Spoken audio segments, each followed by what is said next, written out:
할렐루야. 아멘. 사람은 착각의 동물이다라는 말이 있습니다. 착각을 자주 한다라는 거죠. 착각은 바르게 보지 못하고 또 제대로 듣지 못하며 또 사실을 깨닫지 못함으로 발생하는 그런 오해다라는 거예요. 특히 사람은 자기 자신에 대해서 착각을 참 많이 합니다. 자신이 마음씨가 좋고 잘생기고 예쁘고 똑똑하고 또 젊고 훌륭하다라고 이렇게 착각을 하는데, 그러니까 자신에게 높은 점수를 준다라는 거죠. 자, 이런 착각이라고 하는 것은 그냥 봐주며 넘어갈 수 있지만 절대로 해서는 안 되는 아주 심각한 착각이 있다라는 거예요. 그것은 뭐냐면 내가 예수님을 믿고 또 하나님의 자녀이고 구원을 받았고 거듭났다라고 하는 착각이라는 거예요. 유대인들은 자신들이 구원받았고 또 선생이라고 스스로 믿었다라는 거예요. 하나님이 인정해 주신 것이 아니라 스스로 그렇게 믿었다라는 것입니다. 17절에서 20절입니다. 유대인이라 불리는 내가 율법을 의지하며 하나님을 자랑하며 율법의 교훈을 받아 하나님의 뜻을 알고 지극히 선한 것을 분간하며 맹인의 길을 인도하는 자요 어둠에 있는 자의 빛이요 율법에 있는 지식과 진리의 모범을 가진 자로서 어리석은 자의 교사요 어린아이의 선생이라고. 다 좋은 거잖아요. 근데 그것을 어떻게 한다고요? 스스로 믿고 있었다라는 것입니다. 하나님이 그렇게 인정한 것이 아니라 스스로 유대인들이 그렇게 믿고 있었다라는 거예요. 그러니까 자칭이죠, 자칭. 유대인들은 자신들이 혈통적으로, 그러니까 유대인이라고 하는 그 선민 사상, 혈통으로 인해서 무조건적으로 구원을 받는다라고 이렇게 착각을 했습니다. 또한 구원받지 못한 사람들을 하나님께로 이끄는 그런 훌륭한 선생님이라고 스스로 믿었다라는 거예요. 유대인들은 율법에 이렇게 순종한다라고 착각했지만 실제로는 그들은 율법을 범하고 있었다라는 거죠. 23절입니다. 율법을 자랑하는 내가 율법을 범함으로 하나님을 욕되게 하느냐. 유대인들은 모세를 통해서 율법을 받았잖아요. 이방인이 받은 것이 아니라 유대인들이 모세를 통해서 하나님으로부터 율법을 받았지만 순종하지는 못했다라는 거죠. 실상은 그 율법을 범함으로 하나님을 욕되게 했다라는 것입니다. 그들은 우리가 잘 아는 것처럼 어떻게 보면 신약의 이스라엘 백성들을, 유대인들을 보면 그 율법을 지킨다라고 하는 그런 형식과 겉모습이 있었습니다. 겉으로 볼 때, 사람이 볼 때는 율법을 아주 잘 지켰지만 그러나 이 하나님 사랑과 이웃 사랑을 실천한 것이 아니었다라는 거죠. 그러니까 율법을 잘 지킴으로, 율법을 잘 지킨 이유가 있었는데 율법을 잘 지킴으로 인해서 자신의 그 훌륭함을 드러낸 거예요. 내가 하나님의 말씀을 잘 지킨다라고 하는 자신의 훌륭함을 드러냈어요. 그리고 자랑했습니다. 그리고 다른 사람, 그렇게 율법을 지키지 못하는 사람들을 뭐예요? 정죄했죠. 죄인으로 정죄했다. 그리고 상종하지 않았다라는 거죠. 그러니까 율법을 어떻게 사용한 것입니까? 바르게 사용한 것이 아니죠. 사실은 하나님이 율법을 주신 이유가 제가 반복해서 말씀드린 것처럼 율법을 통해서 우리가 죄인인 것을 깨달으라고 주셨고, 또 율법은 하나님 사랑과 이웃 사랑의 도구로 구체적인 지침을 주셨는데 이 유대인들이 어떻게 했다고요? 그 율법을 사랑의 도구로 사용한 것이 아니라 자신을 증명하고 다른 사람을 정죄하는 도구로 잘못 사용한 것이다라는 거죠. 유대인들에게 이 율법 지킴이나 선행이 없었던 것이 아닙니다. 우리는 이것을 알아야 돼. 그러니까 그들에게 행함이 있었다라는 거예요. 행함이 있었는데, 그러니까 이방인들보다 뛰어난 행함이 있었지만 그 행함에는 하나님 사랑과 이웃 사랑의 그 마음이 담겨 있지 않았다라는 거. 이것이 중요합니다. 따라갈 수 없는 행함이 있었어요. 절대 우리가 따라갈 수 없는 그런 행함이 있었지만 거기에는 뭐가 담기지 않았다고요? 하나님 사랑과 이웃 사랑에 마음이 담겨 있지 않았다라는 거죠. 우리가 잘 아는 것처럼 고린도전서에 보면 고린도전서 13장이 사랑장이라고 하잖아요. 이 사람은 보니까 사랑이 없이도 구제할 수 있다는 것입니다. 그리고 봉사할 수 있다는 거예요. 그리고 심지어는 자신의 목까지도 내어줄 수 있다는 것입니까? 자신의 생명까지도 내어줄 수 있다고 성경이 이야기한다는 거예요. 자, 뭐 없이도요? 사랑 없이도 그렇게 할 수 있다라는 거죠. 고린도전서 13장 3절입니다. 내가 내게 있는 모든 것으로 구제하고 또 내 몸을 불사르게 내어줄지라도 사랑이 없으면 내게 아무 유익이 없느니라. 아멘. 고린도전서라고 하는 거, 고린도 교회에 보낸 편지에 그 13장에 아주 유명한 사랑장이 있었던 거 아니겠습니까? 고린도 교회에 사랑장을 보냈는가? 고린도 교회에 뭐가 없었다라는 거예요? 사랑이 없었다라는 거죠.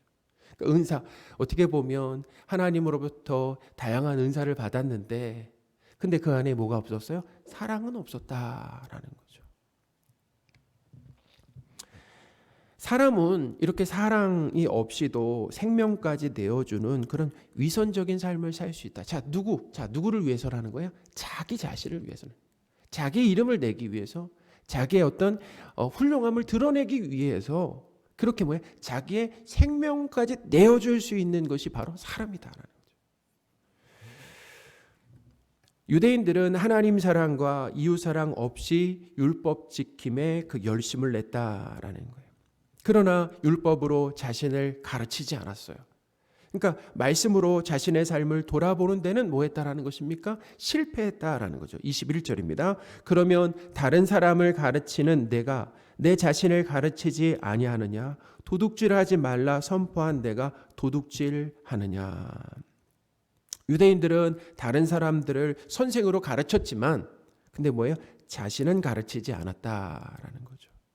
이런 거죠. 설교를 했지만 그 설교를 자신에게 하지 않았다라는 거예요. 저도 마찬가지입니다. 이렇게 강단에서 설교를 하지만 사실 이 설교라고 하는 것은 첫 번째 누가 들어야 돼요? 누구에게 해야 되는 것입니까? 바로 목사인 저에게 하는 거죠. 성도들에게 하는 것입니다. 근데 이 유대인들은 이 가르치긴 했지만 그 설교를 자신이 듣지는 않았다라는 거예요. 자신이 가르친 대로 살지 않았습니다. 그러니까 유대인들도 율법을 어기고 그리고 도둑질하고 간음하고 우상 숭배를 했다라고 바울이 그렇게 얘기하잖아요. 22절입니다. 간음하지 말라 말하는 내가 간음하느냐? 우상을 가증히 여기는 내가 신전 물건을 도둑질하느냐? 그러니까 하나님만 사랑해야 하는 신부인 성도가 하나님 아닌 다른 것을 사랑하는 것이 바로 뭐냐면 성경에서 말하는 그런 영적인 간음이다라는 거죠.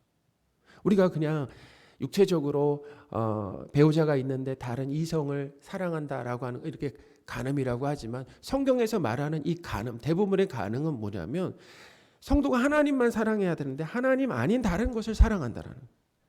하나님 아닌 다른 것을 기쁨의 대상이요 든든함으로 삼는 것, 그게 바로 뭐예요? 간음이고 우상 숭배다라는 거죠. 예수님은 바리새인들에게 이렇게 말씀하셨어요. 바리새인들이 하나님을 섬기는 것이 아니라 사실은 돈을 섬기고 돈을 사랑하고 돈을 좋아한다라고 예수님이 밝히셨습니다. 그렇게 신앙생활을 열심히 잘하는 바리새인들에게 예수님 뭐라고 하셨다고요? 너희들은 하나님을 섬기는 것이 아니라 돈을 사랑하고 돈을 더 좋아한다라고 밝히셨다라는 거예요. 영적인 간음이죠. 누가복음 13장 13절 14절입니다. 지파인이 두 주인을 섬길 수 없나니 혹 이를 미워하고 저를 사랑하거나 혹 이를 중히 여기고 저를 경히 여길 것임이니라. 너희는 하나님과 재물을 겸하여 섬길 수 없느니라. 바리새인들은 돈을 좋아하는 자들이라. 이 모든 것을 듣고 비웃거늘. 예수님이 말씀하셨다라는. 그런데 바리새인들은 그것을 듣고 비웃었다라는. 인정합니다라는 것이 아니라 그것을 듣고 비웃었다라는 거죠. 이렇게 그 유대인들은 스스로 구원받았다라고 하는 확신을 가지고 살았지만 실제로는 구원받지 못한 모습들이 나타났다. 하나님 앞에 예배도 드리고 또 11조도 하고 금식도 하고 직분이 있었지만 뭐예요? 구원받지 못한 사람들이었다라는 것을 가르쳐 준다라는. 오늘날도 마찬가지죠. 우리가 오늘 나와 하나님 앞에 예배드리죠. 그렇죠?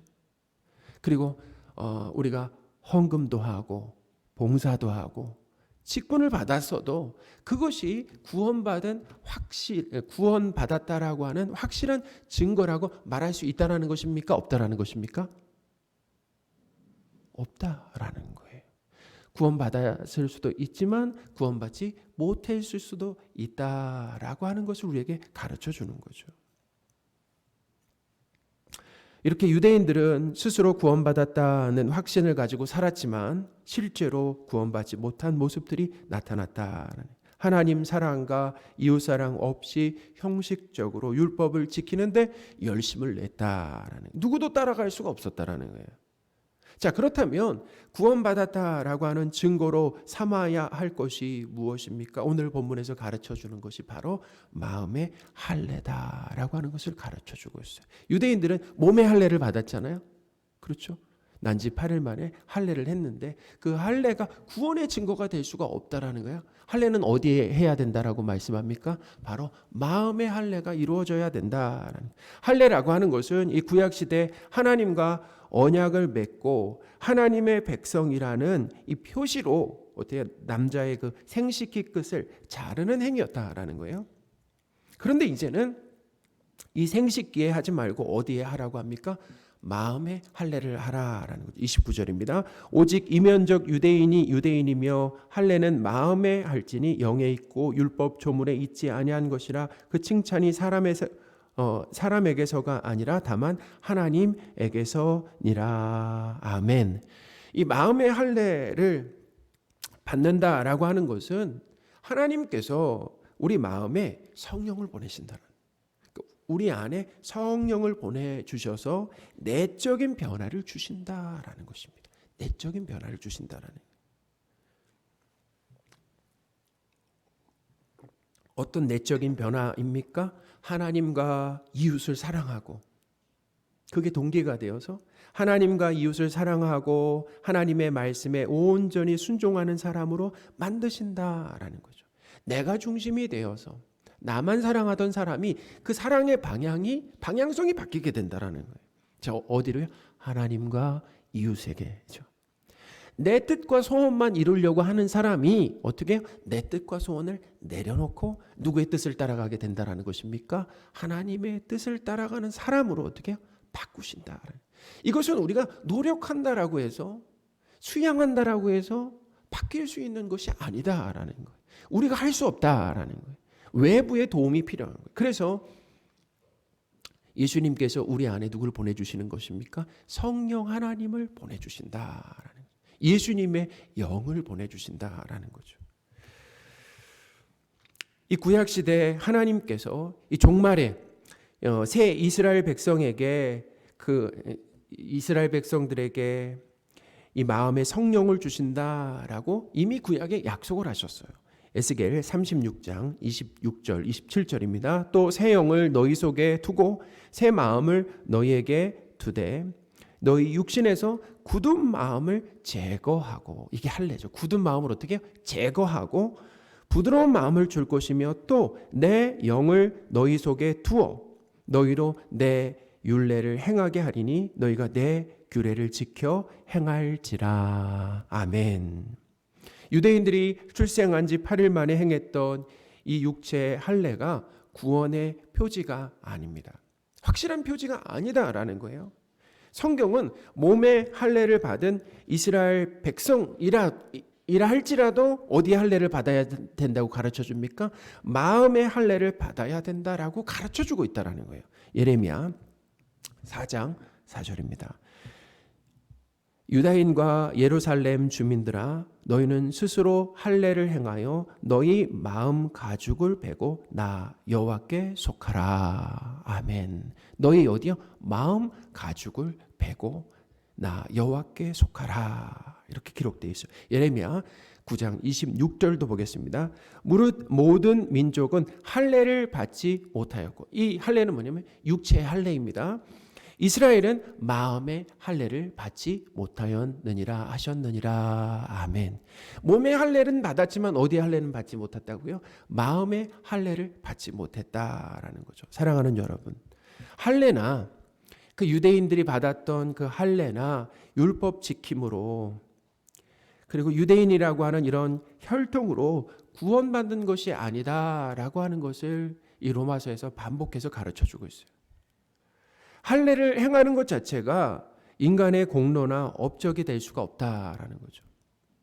바울은 이 율법과 할례가 하나님 나라 백성 되기에 전혀 그것이 무관하다라고 하는 것을 가르쳐주고 있다라는 거예요. 자, 어떻게 구원을 받고 어떻게 죄인이 의인이 되는 것입니까? 그것은 예수 그리스도를 믿고 또 예수 그리스도의 의를 전가받음으로 인해서 의롭게 되고 구원을 받는 것이죠. 할렐루야. 로마서 3장 30절입니다.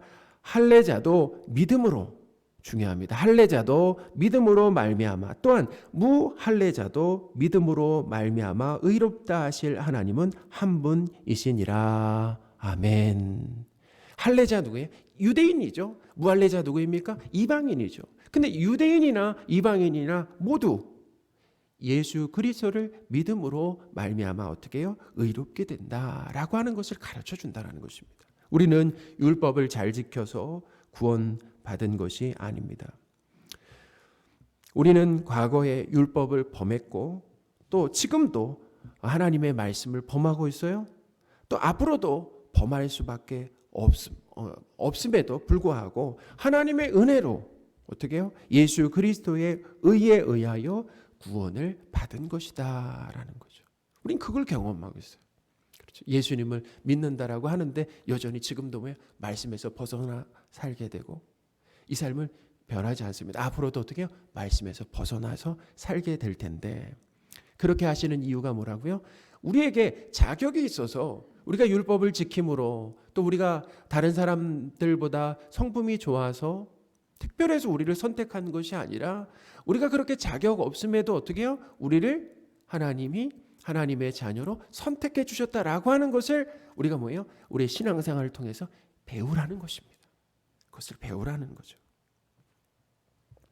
뿐만 아닙니다. 하나님은 우리를 그렇게 불순종하는 상태로 내버려 두시는 것이 아니라 우리 안에 성령 하나님이 우리와 함께 하심으로 인해서 어떻게 하는 것입니까? 성령으로 봉사하고 순종하고 그리고 예수 그리스도로 자랑하고 우리의 육체를 신뢰하지 않게 만드신다라는 거예요. 이게 바로 빌립보서 3장 3절에서 말하는 그 할례파다라는 것입니다. 그게 할례파다, 진정한 할례파다라고 말하는 거죠.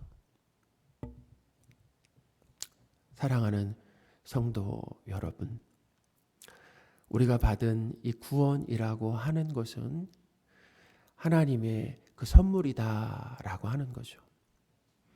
우리 구원받은 그 표지가 무엇인가? 그것은 마음의 할례다라는 것입니다. 우리 안에 성령 하나님을 보내주심으로 인해서 어떤 변화가 우리 삶에 일어나는 것입니까? 하나님을 사랑하고 이웃을 사랑하는 것이 동기가 되어서 말씀에 순종하게 된다라는 것입니다. 그렇게 순종하고 나서 나를 드러내지 않는다라는 거예요. 왜냐하면 내가 한 것이 아니라 내 안에 계신 성령님이 하셨기 때문에 하나님께 감사하고 또 하나님을 찬양하는 삶이 우리에게 나타나게 된다라는 것입니다. 성령 하나님이 우리 안에 계심으로 인해서 어떤 변화가 일어나는 것입니까? 내 뜻과 소원만 이루려고 하는 그런 삶에서 이제는 돌이켜서 내 뜻과 그리고 내 소원을 부인하고 하나님의 뜻을 이루려고 하는 삶의 방향을 가게 되는 것. 그것이 바로 이 마음의 할례를 받은 자, 구원받은 자들에게 나타나는 놀라운 기적과 같은 변화다라는 것을 기억하시는 저와 여러분들이 되셨으면 좋겠습니다. 우리 안에 마음의 할례를 주신 하나님께 감사와 찬양을 드리시는 우리가 되었으면 좋겠습니다. 그리고 하나님께서 우리를 어디로 끌고 가시는가? 마음의 할례를 주심으로 인해서 우리를 어디로 끌고 가시는가라고 하는 것을 우리는 알고 가야 돼요. 그래서 하나님이 우리를 끌고 가시려고 하는 그 방향이 어떻게 해요? 그 방향에 우리가 발맞춰 함께 가는 거 아니겠습니까? 이것이 바로 신앙생활이다라는 거죠.